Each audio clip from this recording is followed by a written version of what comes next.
आज मैं आपको एक रियल सिचुएशन बताता हूं। इमेजिन करिए आपके घर में एक पर्सन है जो कि रिटायर्ड हैं। हर महीना एक ही टेंशन है उनके लिए, आपको इनकम कहां से आएगी, क्योंकि सैलरी बंद हो गई है, कोई भी बिजनेस नहीं है और सेविंग धीरे धीरे खत्म हो रही है। अब मैं आपसे एक सवाल पूछता हूं, अगर आपके पास 5 लाख रुपए पड़े हों इस टाइम में, तो आप क्या करेंगे? एफडी में डालेंगे जहां आपको 6 से 7% मिलेगा और साल के एंड में बस थोड़ा सा इंटरेस्ट।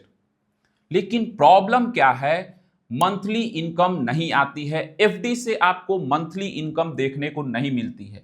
अब सोचो, अगर हर महीना 3 से 5 हजार रुपए आना शुरू हो जाए तो सिचुएशन बदल जाएगी या नहीं।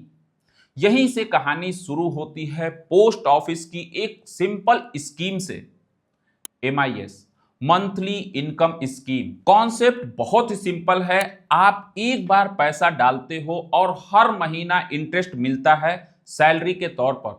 मतलब आपका पैसा काम कर रहा है और आपको सैलरी दे रहा है। अब आप इमेजिन करो, आपने 5 लाख रुपए डाले और हर महीना 3 हजार के आसपास आ रहा है। कुछ लोग बोलेंगे बस इतना ही। हाँ, बस इतना ही। लेकिन कहानी यहीं खत्म नहीं होती है, कहानी यहां से शुरू होती है। अब मैं आपसे एक सवाल पूछता हूं, अगर ये 3 हजार हर महीना आपके अकाउंट में आ रहा है तो आप क्या करेंगे? खर्च करेंगे या उस पैसे को दोबारा इन्वेस्ट करेंगे? यही गेम बदलता है, यहीं से गेम चेंजर्स होते हैं। अगर आपने इसे खर्च कर दिया तो बस 3 हजार रहेगा, लेकिन अगर आपने इसे इन्वेस्ट कर दिया तो वही 3 हजार आपके लिए पैसा बनाना शुरू कर देगा। कैसे? यही स्मार्ट मूव है जिसको समझना काफी इंपॉर्टेंट है। MIS से जो इनकम आए उसे आरडी में डाल दो, आप उसको दोबारा आरडी में इन्वेस्ट कर दो। मतलब एक तरफ से पैसा आ रहा है और दूसरे तरफ आप उसको ग्रो कर रहे हो। अब समझो मैजिक को, मैजिक समझो आप। 5 लाख रुपए आपने MIS में डाले, हर महीना 3 हजार रुपए आपको मिलते हैं। 5 साल बाद 1.8 लाख रुपए इंटरेस्ट।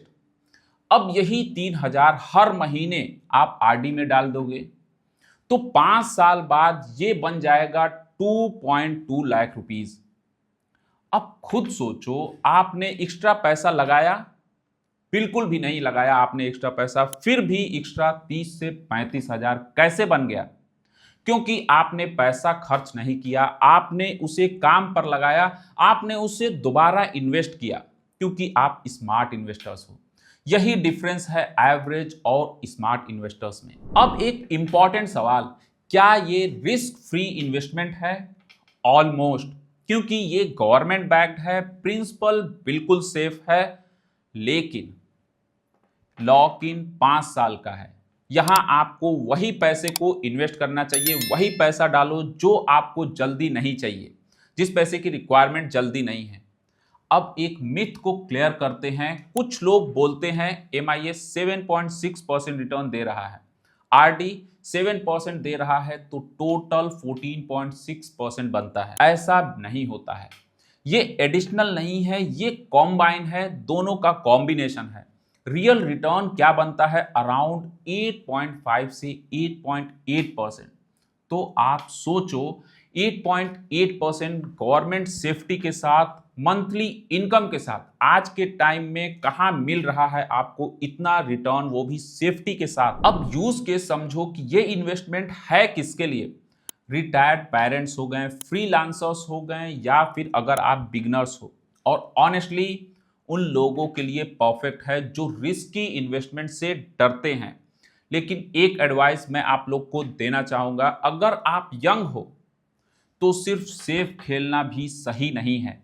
आपको बहुत ही स्ट्रैटेजिक रखना होगा। सबसे पहले आप कैश फ्लो को बनाओ, फिर उसके बाद ग्रोथ चेस करो, क्योंकि ग्रोथ बहुत इंपॉर्टेंट है अगर आप इन्वेस्ट करते हो।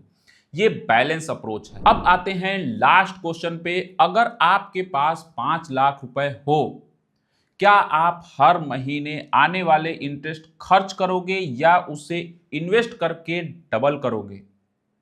यही डिसीजन है जो आपका फ्यूचर डिसाइड करता है। अगर आपको ये स्ट्रैटेजी प्रैक्टिकल लगी हो तो ऑनेस्टली बताओ, क्या आप इसे अप्लाई करोगे? कमेंट में यस जरूर लिखना अगर आप डिसिप्लिन तरीके से ये करने वाले हो। और बताओ, आप एफडी पर्सन हो या स्मार्ट कॉम्बो पर्सन? अगर ये वीडियो यूजफुल लगा तो लाइक जरूर करना, और ऐसे ही रियल फाइनेंस सीखने के लिए आप चैनल को सब्सक्राइब करना बिल्कुल मत भूलें। मिलते हैं नेक्स्ट वीडियो में। Till then take care.